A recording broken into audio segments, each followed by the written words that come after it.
I am here from Pepperdine University of Communication. I teach interpersonal communication, family communication, conflict communication, so a lot about how do we talk to each other. I'm really excited to be here. I had the opportunity to come last year, and honestly, it's probably one of the most meaningful moments of connection and worship that I had last year, and so when I was invited back, I was just really thrilled to get to come. A little bit about me and why I'm here. I am the only white person in my current home. I married a man who was adopted from Vietnam, and we have 2 biracial daughters who are teenagers and a son who was adopted from Vietnam. And then I also grew up in a family where most of my siblings were adopted from Korea. So I've had lots of practice on how do we have these conversations about what it means to be in this skin and what it means to be in their skin and what it means to live in this world that makes a lot of judgments about the color of our skin. And so today I'm here just to share a little bit about how do we have the talks, right? Because sometimes what Don said this morning, silence bears a lot of weapons. And so how do we put the silence aside and hear each other and learn each other's cries? So it's a little bit about me. Hey, hi, I'm Joy Carr. I'm a professor also at Pepperdine University. I'm a professor of English and Film Studies and the director of Film Studies.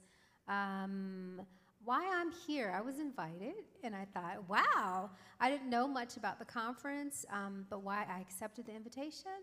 I think it's really important for Christians to spend time talking about the reality of our culture and how we live from day to day.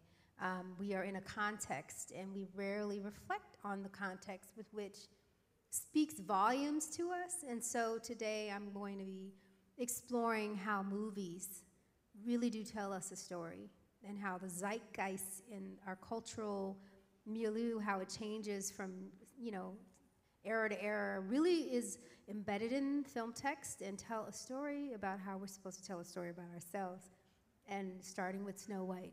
So that's kind of my exploration. I'm excited to be here, and I'm excited to see that Christians are really comfortable with being uncomfortable in difficult conversations. I think if anyone in the world is able to and should be able to have the difficult conversations about race, class, ethnicity, politics, it should be us.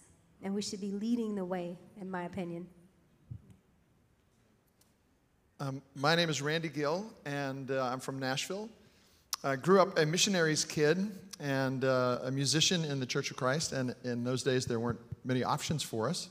So I went into teaching, and so for the first 21 years, I was a college teacher, and then some of you may remember the book Experiencing God by Henry Blackaby, and his big thing was find out where God is working and then go join him in that.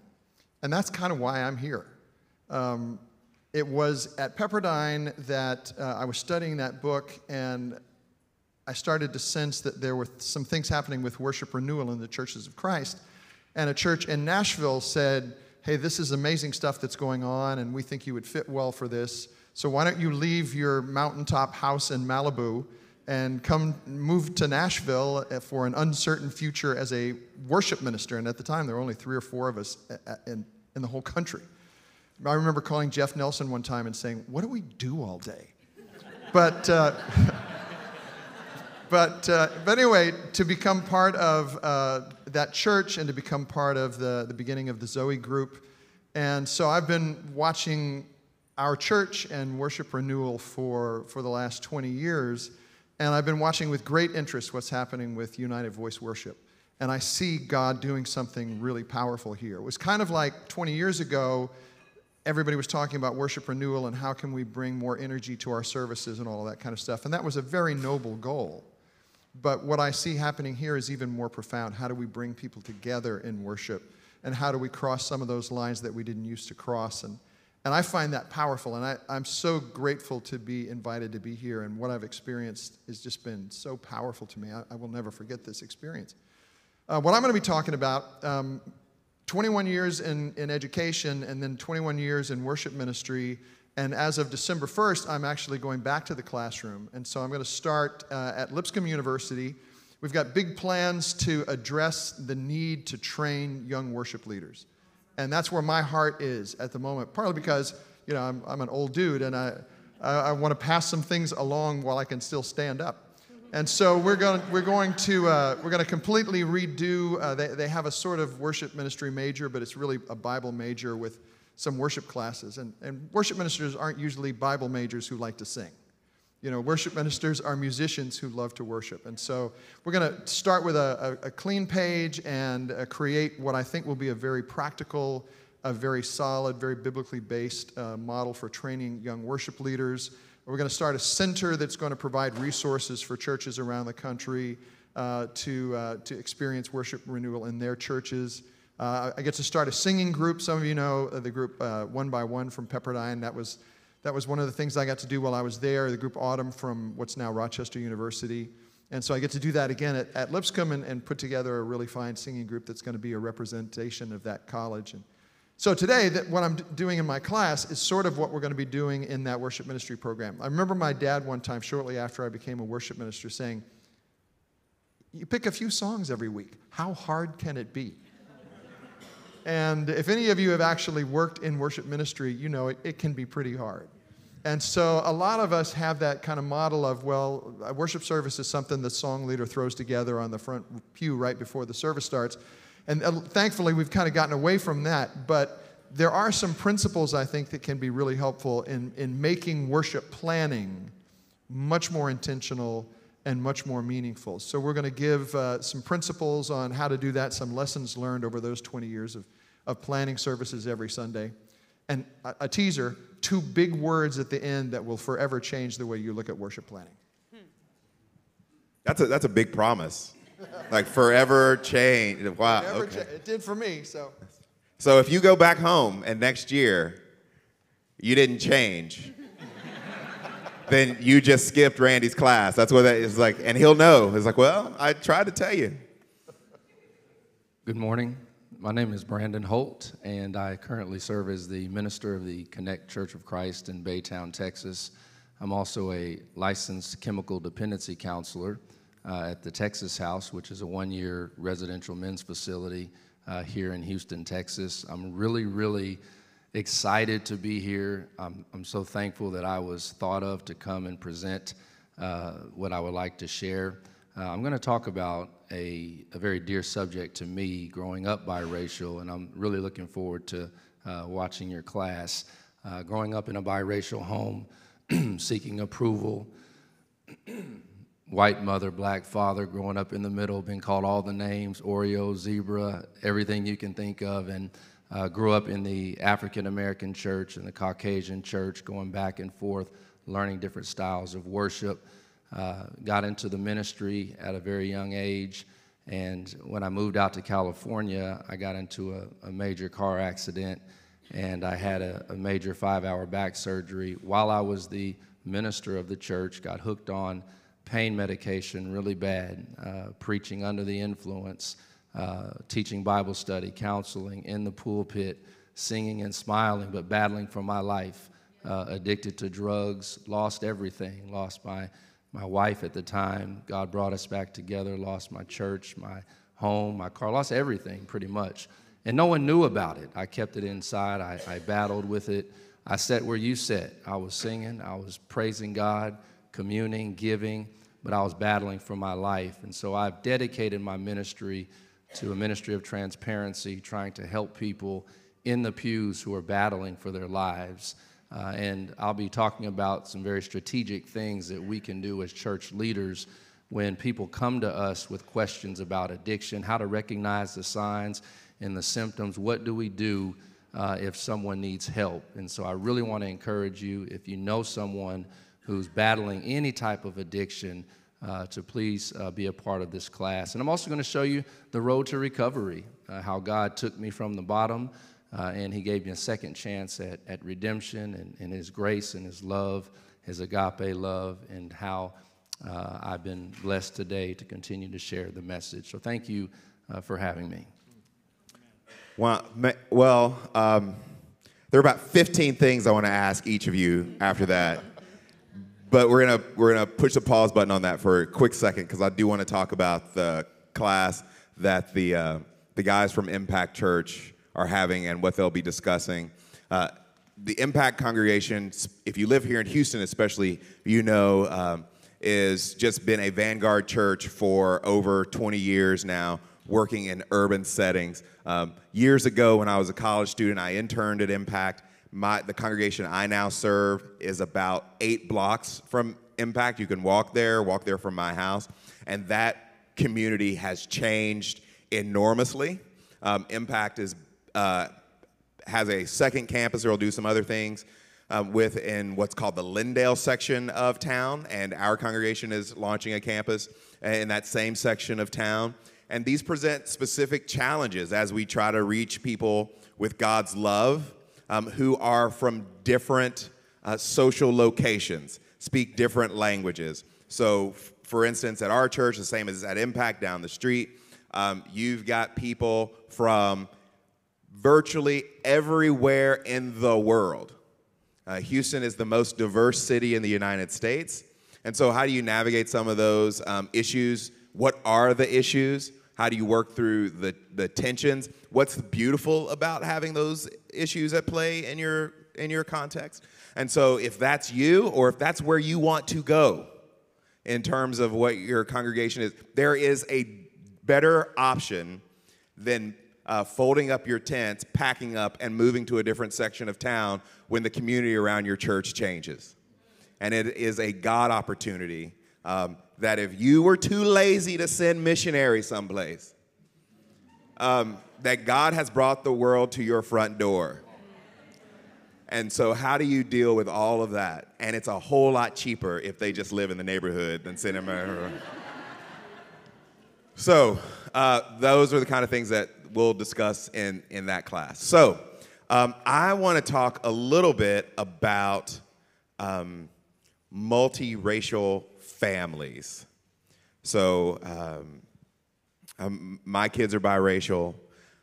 Sarah, you grew up in a multiracial family. You have one now. Same is true for you, Brandon.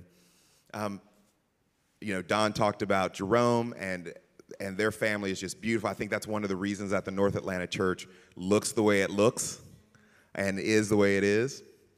So for you, for folks listening in on this conversation, who are saying, you know, I might be prompted to adopt, or or I'm in a situation where I sent my daughter off to college someplace, and who they came home with was not what I expected. Right? What are some ways we can think Christianly about living in those kind of environments? We'll start with you, Sarah, and then we'll come back here to Brandon. I just really appreciated the message about not photoshopping our families. It is really, I think we get swept up in this idea of love, and we get swept up in this idea of service and giving and saving those around us. And I think in many ways those are valiant and valuable desires. But then when we get down into the dirt of it and we roll up our sleeves and we hike up our pant legs, that it is not easy. And so when it comes to the business of loving, I think a couple of things that we've already heard today, but just listening, like being willing to sit with, to be with, to see that with which we are very uncomfortable, without running the other way or putting on our God so great mask, so that we don't have to cry the tears, we don't have to wrestle. And so I think encouraging our children and our families that this isn't just easy because of God's love, that it's hard because of God's love, and that's okay and that's valuable, and we can learn and grow so much more if we're just real.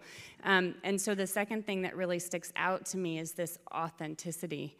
How do we create inside our families an authentic type of dynamic and dialogue and conversation where we can say the hard things and ask the hard questions and wrestle with each other and say, like my husband to say to me, like, I'm sorry, but you were very white in that moment and you silenced me, which is like, that's not an easy thing for me to hear, right? But if you can't hear that from your own family, then how can you go out and love outside of your family? So I think just creating those spaces of true authenticity so that when you know me more, you can love me more. And when I am loved more, I can go out and love the world. Thank you. My parents are here. My mother from Sac City, Iowa. No African Americans in the city then, and I don't think there's any African Americans in the city today. And my father is here. He's from Indianapolis, and if you know Indianapolis, it's a great city as well. Speaking from a biracial man, growing up, it was a challenge for me. And, you know, I wanted to fit in with white people. I wanted to fit in with black people. And my white friends, it was really hard to fit in because I was still too dark. I was never really accepted into that particular race. When it came to my black friends, I wanted to fit in, but it was really challenging because I was always a shade too light. So I grew up with a validation approval. I was addicted to approval. I wanted people to accept me and see me and notice me because I never really felt like I fit in. And there was a time in my life where I used to question God, why did you make me biracial? Why didn't you make me one way or the other so I could learn to adapt to that particular way of living? So I was going back and forth, grew up in a white church in Arlington, Texas. My grandfather, a black man, was a preacher, so I would travel with him as well. The racist names on both sides of the fence. My white friends called me racist names. My black friends called me racist names. Remember, a Hispanic guy said to me one time, he said, Holt, why don't you just get down with the brown? And so when he said that, I said, okay, man, I'm down with the brown.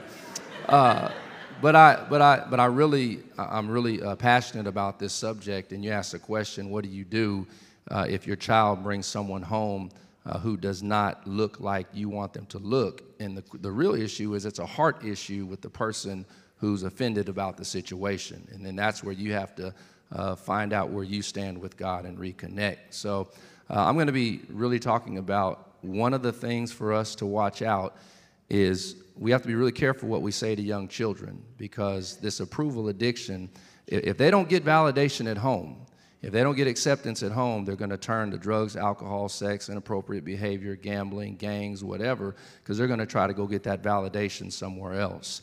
So I really want to encourage us all, especially as we break out, learning strategies on how to communicate and to meet people where they are and make them feel special because we don't know what that person is going through. Well, that brings up kind of a question for me that I want to direct to Curtis, because living in biracial kids by race have to navigate two worlds much of the time, but they're not the only ones, right? So depending on who your parents are, socioeconomic status, where they live. Like I was born in Mississippi. Mississippi is Mississippi, yes, it is. Right? And Mississippi's always going to be Mississippi. But we have a lot of terminology that we use interchangeably that's really not interchangeable, like multiracial, multi-ethnic, and multicultural. And we say multicultural sometimes thinking that people are going to read multi-ethnic or multiracial. And there can be churches, institutions that go around and say we're multicultural, but they're really multi-ethnic because the culture inside the institution is one thing or the other, and everybody has to assimilate to that culture, which brings up for me code switching. So I wanted to talk with Curtis to talk a little bit about what code switching is for people, because white folks don't think they code switch, but they do. It's true.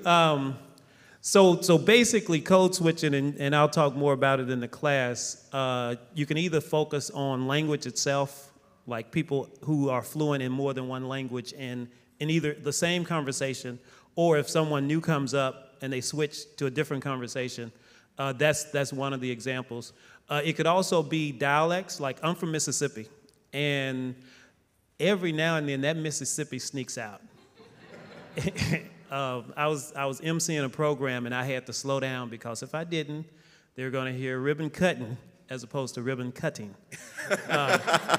And then the other pulls in the behavior itself. So it's holistic because our whole being communicates. And so all of those things are subject to changing depending on where you sense that you are. And to his point, we all do it. For instance, you behave differently at your grandmother's house than you do over your first cousin's house. You know better than to do certain things when your grandmother is around. And so it is embedded in the society. And one of the things that'll be important to point out is that all code switching is not bad. In other words, it's adaptability, it's being a human, it's staying alive, it's all those things. We'll dig into some of the times when that can become a clue that something is toxic. And so we'll run all over the spectrum. In fact, speaking as an African American, it's important for me to let you know I'm not speaking for all of us in the sense that we are all over the spectrum in terms of our both ability and willingness to code switch. And so when you meet me, you're going to see how I do it, but just know that the person sitting next to you may do it very differently or may be very intolerant of certain things that people feel like they should code switch. So it's all over the spectrum. And so it's allowing for that nuance, that layering, that reality that we're all individuals, but there are some overriding things that impact all of us. Yeah, I wish I could go to that. Are we recording these? They're all recorded? Yeah. Okay. Well, I wanted to ask Joy, because in the last, Tim Daniels, everybody.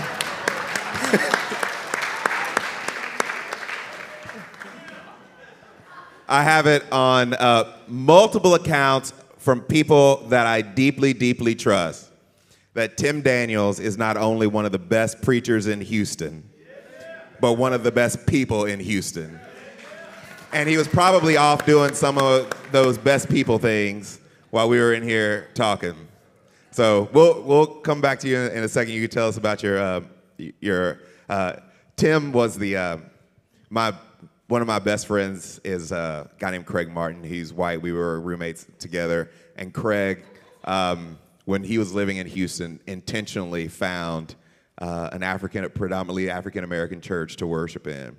And the first time he went to Trinity Gardens, he said, "You got to meet this guy, Tim Daniels." So that's my commercial for you, all right? So, Joy, so one of my projects in the last year on the side has been to do a TV show treatment that takes place in the church with some people I'm connected with in Los Angeles.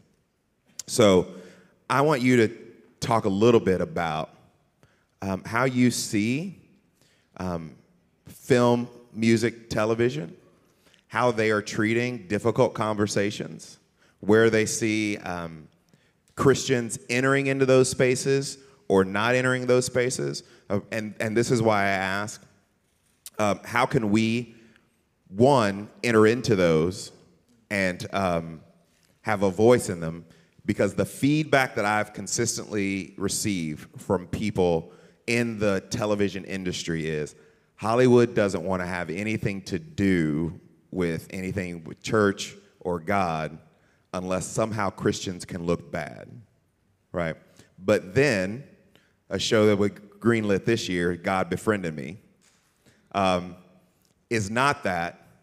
But the fear is, from what I've received, is that there is no way for Hollywood to make Christians happy because you will offend some small subgroup of Christians who will make a stink.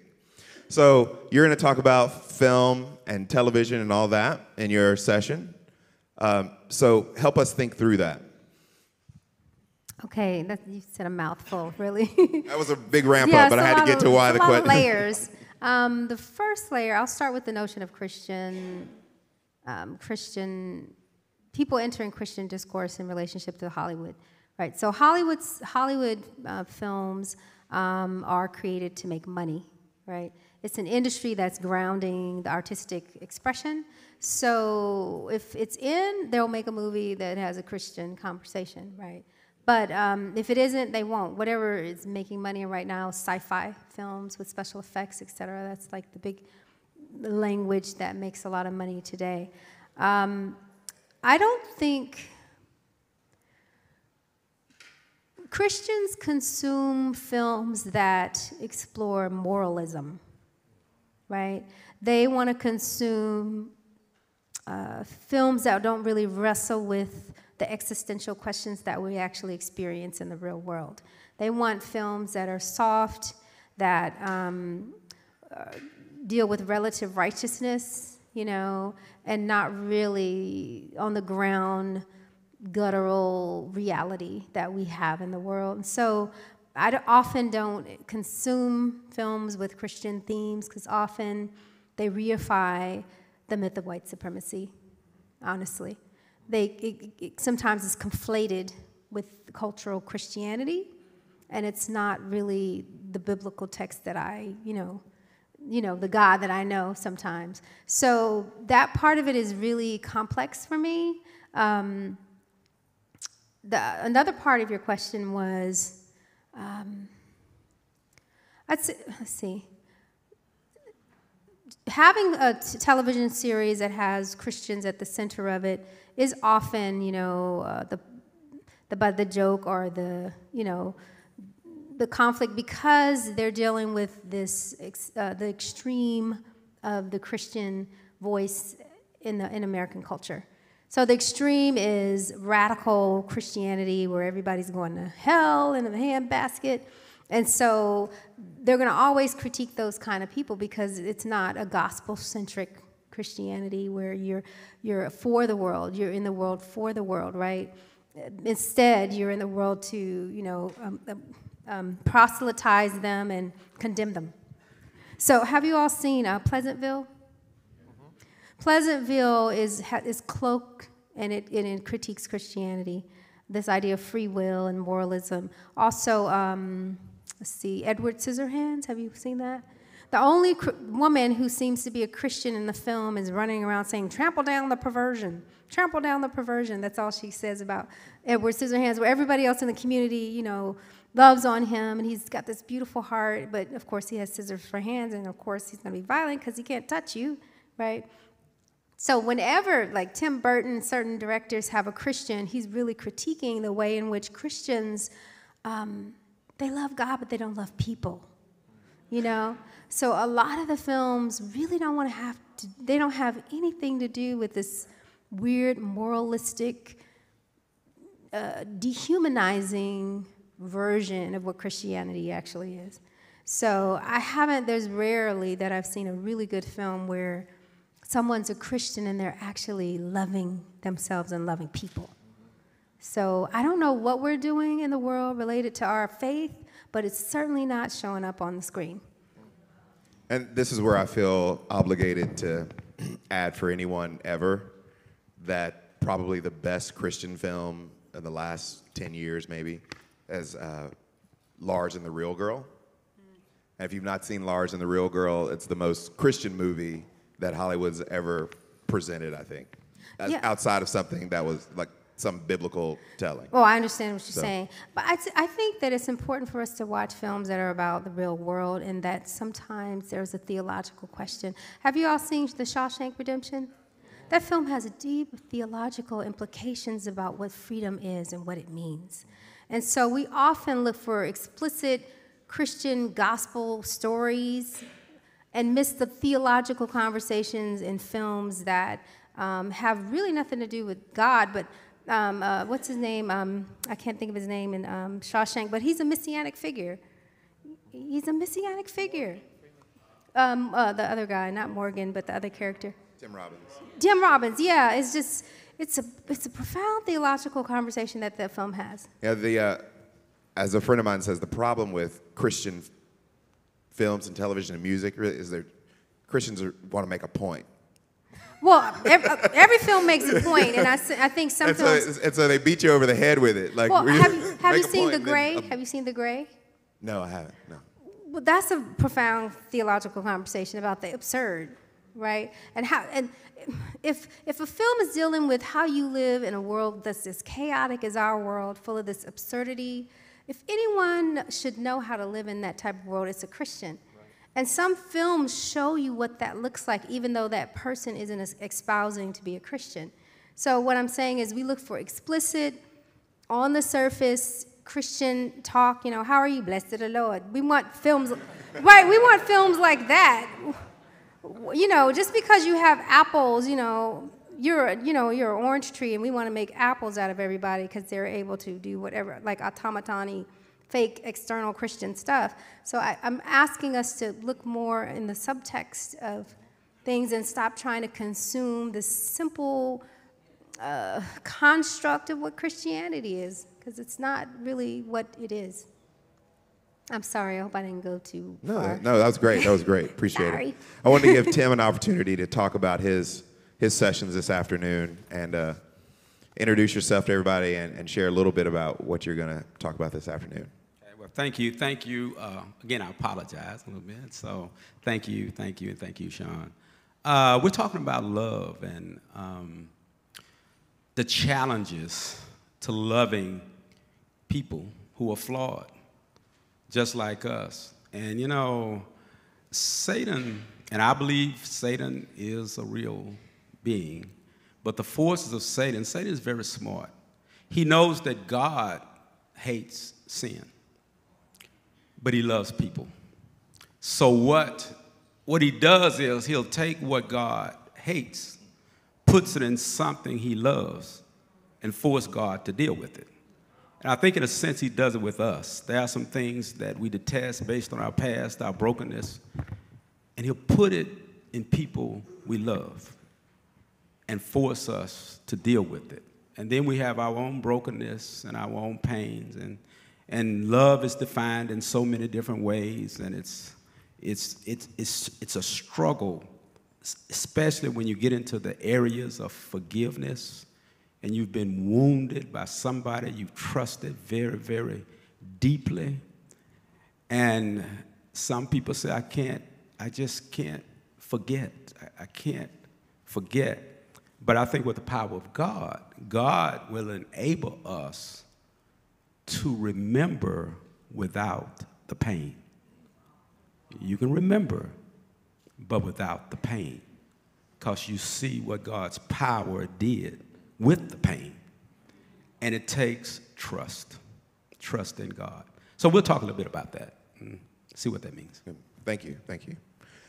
Randy, 21 years. So if I go to your session today, and I'm a new worship leader, I'm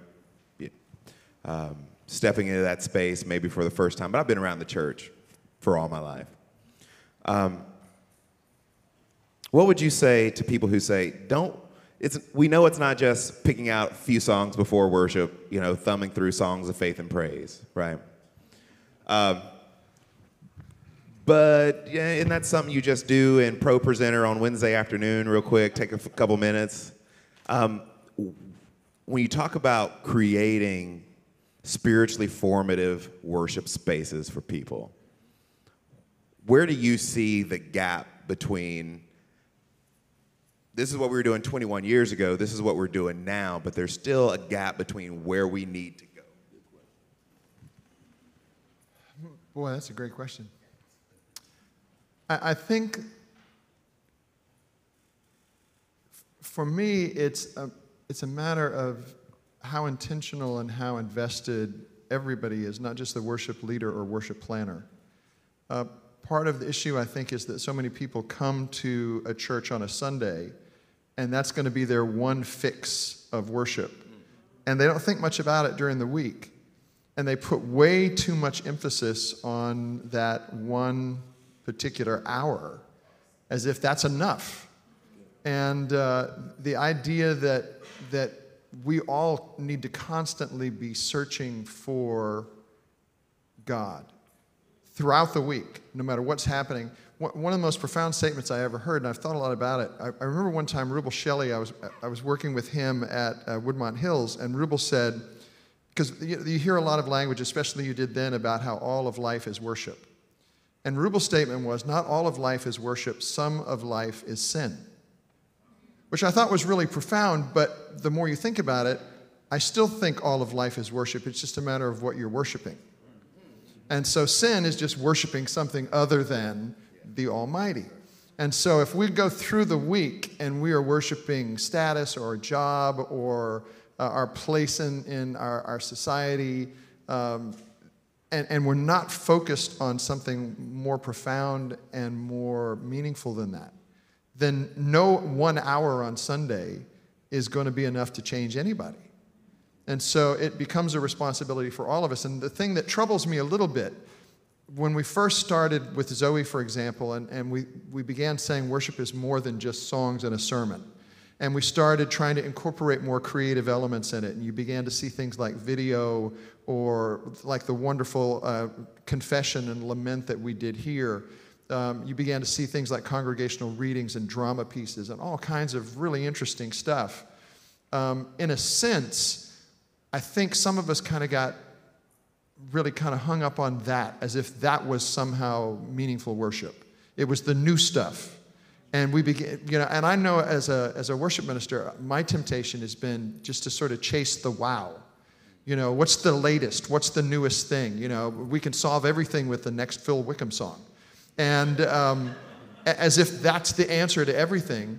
And we sort of miss the whole point, that the whole point is about elevating and glorifying God.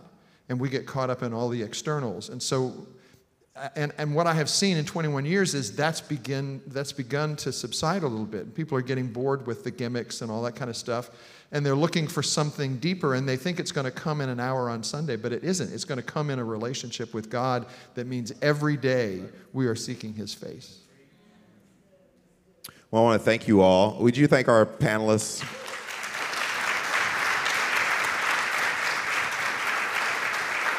So if you will check on your handy name tags that it is time for lunch, and that is provided here on campus in the ministry building.